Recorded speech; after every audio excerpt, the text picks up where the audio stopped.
If we sign these papers right now, the Prime Minister will never know. You will own the gateway to the east. I don't care about your Prime Minister, Gabriel. I care about the tolls. Every car, every truck, every goat that crosses this water pays me. Just give me the pen. I want to own this river. Today's story is the man who sold the Niger bridge. You just heard an American millionaire making the biggest mistake of his life. But to understand why, we have to go back to the beginning. It sounds like a joke, doesn't it? Buying a massive government bridge. But by the end of this story, you see how a specific kind of greed can make even the smartest man blind to the truth. But before we dive in, help us tell more African stories. If you're watching from Nigeria, Ghana, Kenya, or anywhere in the world, drop your flag in the comments right now. Hit that subscribe button to support West African history, and let's keep the fire burning. Our story centers on a man named Gabriel. Gabriel was not a politician and he was not a soldier. He was a man of the streets, but he dressed like a king. He wore a white agbada so stiff and starched, it looked like it was carved from marble. And he had a deep, jagged scar right above his left eyebrow that twitched whenever he smelled money. Gabriel was a fixer. In the chaos of the post-independence era, he knew that confusion was a ladder, and at the bottom of that ladder was Mr. Henderson. Mr. Henderson was a man who looked like he was melting. He had a belly that spilled over his leather belt, and his skin turned the color of a boiled lobster in the Lagos sun. He was always wiping sweat from his bald head with a handkerchief that was already soaked. Henderson had come to Africa for one thing: easy riches. He believed like everyone in the continent was naive, just waiting for a smart Westerner to come and take their resources. Gabriel found Henderson sitting in a hotel bar complaining about the humidity. Gabriel sat down, ordered a bottle of the most expensive whiskey, and leaned in. The government is broke, my friend. The war cost us too much. The cabinet, they are selling assets. Quietly, they need cash, not questions. Assets? What kind of assets? Oil fields are too messy. But infrastructure? That is where it is. It connects the traded, definitely must. The trap was set. But here is the thing about a con. It only works if the victim thinks he is the one cheating the system. Henderson didn't want to go through proper channels. He wanted a backroom deal. He wanted to steal the bridge for a fraction of its worth. The next day, Gabriel took Henderson to a bridge. He hired a group of actors, men in military uniforms with fake medals pinned to their chests, and women carrying heavy typewriters. He set up a fake office near the riverbank. Gabriel pointed to the endless stream of cars crossing the bridge. Look at them, Mr. Henderson. That is not traffic.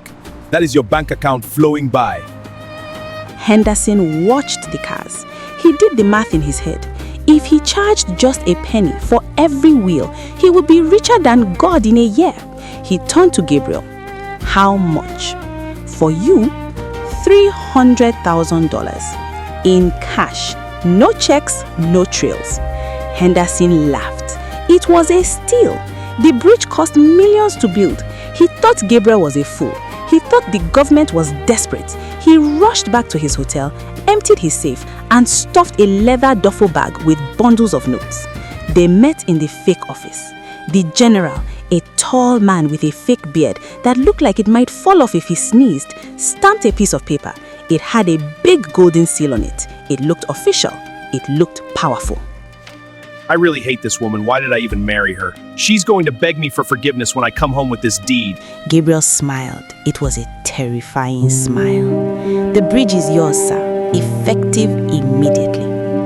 Gabriel took the bag of money. He shook Henderson's clammy hand. He walked out of the shed, got into a waiting Mercedes, and vanished into the dust. Henderson didn't wait. He walked right up to the toll booth at the entrance of the bridge. He kicked the door open. The poor civil servant inside, a young man with thick glasses and a shirt 2 sizes too big for him, jumped up. "Who are you?" the boy asked. Get out! I own this bridge now. I am the landlord. What is this mess? Oga, are you mad? Stop! Pay the toll! New ownership! Pay me! Stop! Pay the toll! New ownership! Pay me!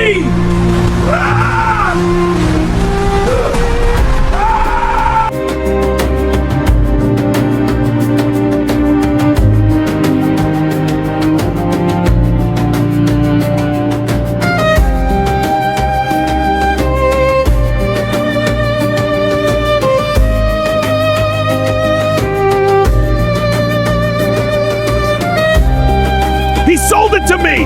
Gabriel, the man with the scar! He sold me the bridge! Sergeant laughed, the crowd laughed, even the boy in the toll booth laughed. Oga, the sergeant said, dragging him toward the van. If a man offers you to sell you the sun, do you also pay him for the heat? Gabriel was never found. Some say he moved to London, some say he bought a hotel in Ghana, but Henderson spent 3 years in a Nigerian prison trying to explain to a judge how he thought he could buy a national bridge for cash behind a shed. His greed was his logic trap. He was so focused on the profit, he never stopped to ask if the sale was even possible. He wanted to exploit the country, but the country exploited him. And that brings us to the moral twist.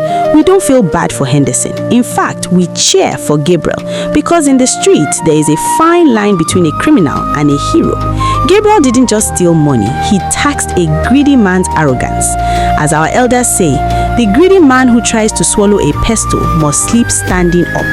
Henderson swallowed the pestle. He wanted everything and he ended up with nothing but a story that people still laugh about in the market of Onitsha today. Sometimes if the deal looks too good to be true, it's because you are the product being sold. Was Gabriel a criminal who deserves jail, or was he a hero who taught a greedy foreigner a lesson? Tell me in the comments. Don't forget to like and subscribe for more African history.